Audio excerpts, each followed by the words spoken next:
1 महिन्यानंतर माझ्या भावाचं लग्न आहे आणि डिलिव्हरीनंतर माझं वजन आणि पोट हे दोन्ही पण वाढलं होतं. सो 1 महिना तरी कमीत कमी मी कमीत करण्याचा प्रयत्न करते आहे, जेवढं होईल तितकं वजन. पण चहा माझा वीक पॉईंट आहे, चहा काही सुटत नाही. आज टिफिनमध्ये ना काय म्हणतात त्या भाजीला मी विसरले. ओके, फरसबी आणि बटाटा हे दोन्ही मिक्स केलं होतं.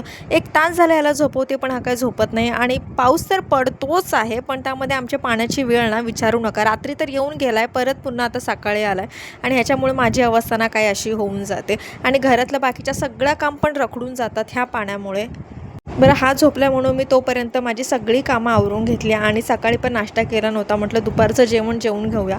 तोपर्यंत हा उठला आणि पाळण्यात बसून रडत होता. नशिबा पडला नाही. पहा देवाने सुद्धा त्यांना कशी बुद्धी दिली असते, ते स्वतःच्या जीवाला किती जपतात. सो तोपर्यंत मी याला घेतला आणि आज पावसाने काय हजेरी लावली आहे विचारायला नको. सो सगळे कपडे मी असे टेरेसवरती आणि असे रॅकवरती ठेवले. आज रशीवरती सुकायला अजिबात टाकलं नाही. गेल्या व्हिडिओमध्ये मी सांगितलं होतं की ढगाळ वातावरण तर होते, पण पाऊस काही पडत नाही. माझ्या म्हणण्याचा अर्थ वेगळा होता आणि एका मॅडमने ते वेगळं समजून घेतलं आणि कमेंट काही अशी केली तर तुम्ही व्लॉगमध्ये जाऊन बघू शकता, गेल्या व्लॉगमध्ये.